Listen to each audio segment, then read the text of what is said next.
প্ৰথমতেতো ধন্যবাদ মামা, সকলোৱে আপোনাক গালি দি থাকে। আজি মই ধন্যবাদ দিছোঁ।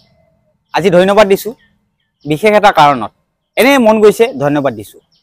পুৱতি নিশা বিচনাতে শুই থাকোঁতে এটা খবৰ আহিছে যে ধিঙৰ যিটো জঘন্য ঘটনা সংঘটিত হৈছিল, সেই জঘন্য ঘটনাৰ মূল অভিযুক্তৰ অন্যতম তাফিজুল ইছলাম।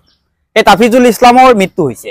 সেই তাফিজুল ইছলামৰ মৃত্যু হৈছে এটা খবৰ আহিছে, পুৱাই আমি বিচনাতে লাভ কৰিছোঁ, সকলোৱে লাভ কৰিছে।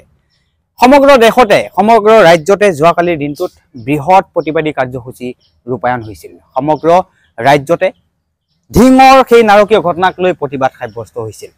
ন্যায় পাওক যিগৰাকী ধিং কন্যা, সেইগৰাকী ধিং কন্যা 10মান শ্ৰেণীত অধ্যয়নৰত ধিং কন্যাৰ সৈতে ভয়ংকৰ ঘটনা সংঘটিত হৈছিল। ভয়ংকৰ ঘটনা কৰিছিল 3গৰাকী লম্পট, তাৰে ভিতৰত আছিল তাফিজুল ইছলাম। আৰু তাফিজুল ইছলামক আৰক্ষীয়ে কৰায়ত্ব কৰিছিল। কৰায়ত্ব কৰাৰ পাছতেই যোৱা নিশা পুৱতি নিশা তাফিজুল ইছলামক যি স্থানত ঘটনা সংঘটিত হৈছিল, সেই স্থানলৈ তদন্তৰ বাবে কিছু তথ্যৰ বাবে লৈ যোৱা হৈছিল, আৰক্ষীয়ে লৈ গৈছিল। আৰু তাৰ পাছতেই তাফিজুল ইছলামে নিজৰ প্ৰাণ ৰক্ষাৰ বাবে পলায়ন কৰাৰ চেষ্টা কৰিছিল আৰু পলাইছিল। এটা পুখুৰীৰ ফালে পলাইছিল আৰু পলোৱাৰ পাছতেই তাফিজুলৰ এতিয়া মৃত্যু হৈছে। শাস্তিৰ ভয়ত ধিং কাণ্ডৰ মূল অভিযুক্তই জাপ দিছিল পুখুৰীত। সময় তেতিয়া পুৱতি নিশা 4 বাজিছিল। ঘটনা সংঘটিত কৰা স্থানলৈ আৰক্ষীয়ে লৈ গৈছিল তাফাজুল ইছলামক। আৰক্ষীৰ হাতৰ পৰাই পলাই কাষৰ পুখুৰীত জাপ দিছিল তাফাজুলে। পুখুৰীত জাপ দিয়াৰ লগে লগে আৰক্ষীয়ে গুলীচালনা কৰিছিল তাফাজুলৈ। প্ৰায় 2 ঘণ্টা ধৰি আৰক্ষীয়ে তাফাজুলক বিচাৰি চলাইছিল অভিযান। লগে লগে ঘটনাস্থলীলৈ ৰাওনা হৈছিল SDRFৰ দল। প্ৰায় 6:03 SDRFৰ দলে উদ্ধাৰ কৰিছিল মূল অভিযুক্ত তাফাজুলৰ মৃতদেহ। জাপ দিয়া পুখুৰীটো এজন লোকৰ ব্যক্তিগত পুখুৰী আছিল। ব্যক্তিগত এজন লোকৰ পুখুৰীত জাপ দিছিল তাফাজুলে আৰু মৃত্যুমুখত পৰিছে।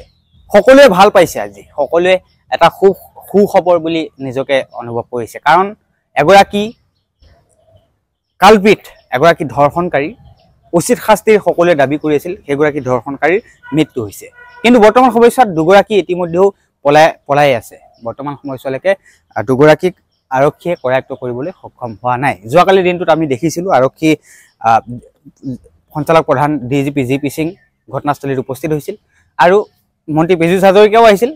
তাৰ পাছতে ৰাইজে উত্তাল প্ৰতিবাদ কৰিছিল। উত্তাল প্ৰতিবাদৰ এটাই দাবী আছিল, দোষীয়ে শাস্তি পাওক আৰু যিগৰাকী ধিং কন্যা তেওঁ ন্যায় পাওক। আৰু অৱশেষত এই খবৰটো আহিল যে যিটো মূল অভিযুক্ত তাফাজুল ইছলাম, সেই তাফাজুল ইছলামৰ মৃত্যু হৈছে। পুৱাই সেই খবৰটো আহিছে।